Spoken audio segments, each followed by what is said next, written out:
Hello everyone, welcome back to another great lesson with us here at English Pod. My name is Marco. And I'm Erica. And today we're going out to eat. Yes, good thing too, because I'm hungry. I know, it's almost lunchtime. Yeah. So today we're going to be talking about eating at a restaurant and giving some great recommendations and suggestions. Yes, we have language for describing food, for describing restaurants, and for making suggestions. Great, so let's start with our vocabulary preview for this lesson. Vocabulary preview. We have 2 words today from our dialogue, which you'll need to know to understand the dialogue. Great. The first one that we have today is food poisoning. Food poisoning. Food poisoning. Food poisoning. So food poisoning is Not a good thing. not a good thing. It is when you eat some bad food and that food makes you sick. So Yeah. you get food poisoning. Okay, so food poisoning, yeah, not a good thing. Okay, the next word. Allergic. Allergic. Allergic. Allergic. So when you're allergic to something, It makes you sick. That one thing makes you sick. right, For example, I'm allergic to seafood. right. If I eat seafood, I cannot breathe. Oh, okay, so you definitely want to stay away from fish. Yes, yes. Some people are allergic to nuts, like peanuts. Or maybe milk. milk. Yeah. Cool. So when one type of food makes you sick, you are allergic to that food. Okay, great. So with this in mind, now we can listen to our dialogue for the first time at its normal speed. But don't worry if you don't get everything now because... We'll come back and teach you the important language.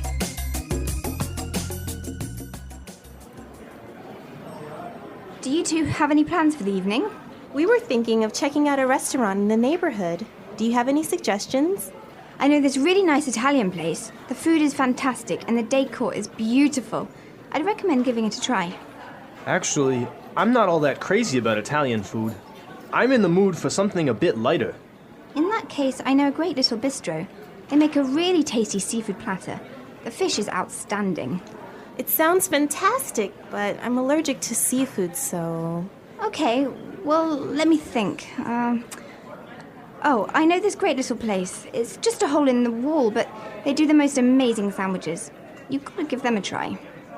Ella, you took me there last time I visited, and I got food poisoning, remember?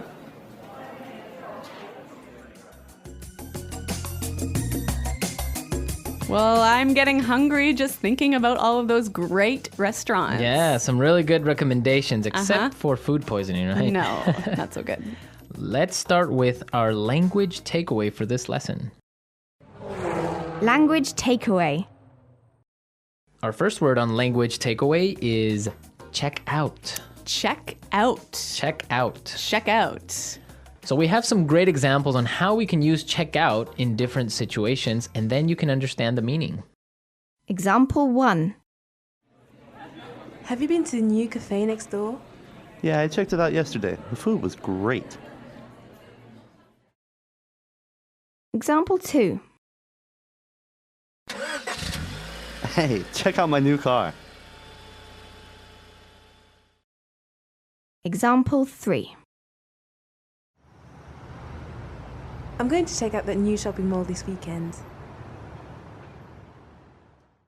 So I can understand that it just means look at. Yeah, look at. Or go see. So let's go check out that new bar in town. Yeah, okay, Okay. cool. Next word is bistro. Bistro. Bistro. Bistro. So what's a bistro? It's kind of complicated, but it's like a small restaurant that's not really cheap though. Not so cheap, but not so expensive. Uh-huh. And it's usually French. Yes. So it's Yeah, small informal restaurant. yeah, bistro. Mm-hmm. Okay. So our third phrase for today is not all that crazy about. Not all that crazy about. I'm not all that crazy about. Okay, again, kind of a funny phrase, but we've got some examples that will help you understand the meaning. Example 1. Do you want to go shopping with me tomorrow? I'm not all that crazy about shopping. I don't like spending money. Example 2. I'm not crazy about jazz music, Can I change the song? So this is just a really polite way of saying you don't like something. Exactly. But now the opposite of this would be tasty. Tasty. That's our fourth word, tasty. Tasty. So when something is tasty, It's good. it's good. Like delicious. Delicious. Yeah. You know what? In English, we almost never say the food is delicious, but we always say, It's really tasty. yes. This is really tasty. Yes. Okay. Tasty. And our last phrase for language takeaway, in the mood for. In the mood for. In the mood for. Let's listen to some examples of this phrase and we'll understand the meaning a little bit better. Example 1. We always eat hamburgers for dinner. I'm in the mood for something different. Example 2. Let's watch a movie. How about Texas Chainsaw Massacre? I am not in the mood for a horror movie. So if I'm in the mood for something, I feel like doing or eating or Watching. Yeah. It means you want to do that now. Mm-hmm. Yeah. I'm in the mood for. Okay. Some great language we just looked at, and I think it's time for us to listen to the dialogue a second time.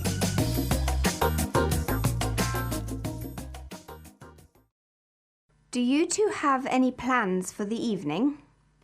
We were thinking of checking out a restaurant in the neighborhood. Do you have any suggestions? I know this really nice Italian place. The food is fantastic and the decor is beautiful. I'd recommend giving it a try. Actually, I'm not all that crazy about Italian food. I'm in the mood for something a bit lighter. In that case, I know a great little bistro. They make a really tasty seafood platter. The fish is outstanding. It sounds fantastic, but I'm allergic to seafood, so... Okay, well, let me think. Oh, I know this great little place. It's just a hole in the wall, but they do the most amazing sandwiches. You've got to give them a try. Ella, you took me there last time I visited, and I got food poisoning, remember?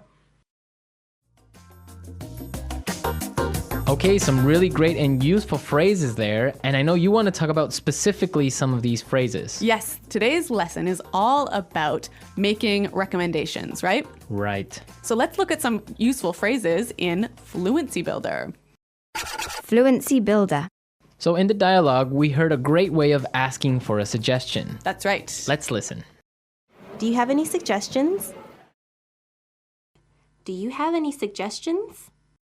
So that's how you would ask for a suggestion. Or you can say something else like, do you have any ideas? Yeah, or you might say, do you have any thoughts? Okay, so Three that's great ways. asking for suggestions. Yep. In response to this, you can say something like this. I'd recommend giving it a try.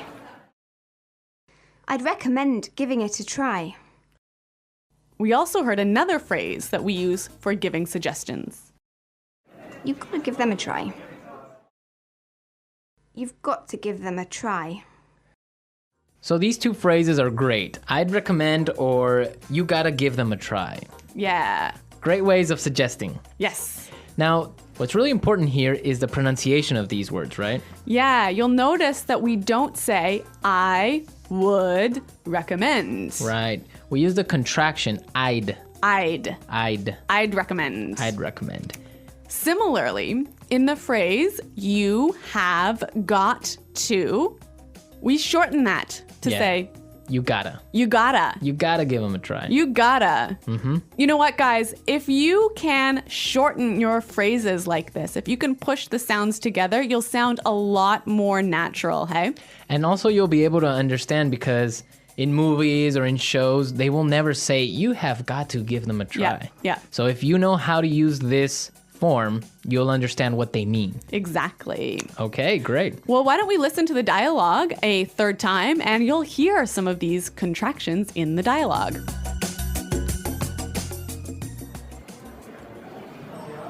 Do you two have any plans for the evening? We were thinking of checking out a restaurant in the neighborhood. Do you have any suggestions? I know this really nice Italian place. The food is fantastic and the decor is beautiful. I'd recommend giving it a try. Actually, I'm not all that crazy about Italian food. I'm in the mood for something a bit lighter. In that case, I know a great little bistro. They make a really tasty seafood platter. The fish is outstanding. It sounds fantastic, but I'm allergic to seafood, so... Okay, well, let me think. Oh, I know this great little place. It's just a hole in the wall, but they do the most amazing sandwiches. You've got to give them a try. Ella, you took me there last time I visited, and I got food poisoning, remember?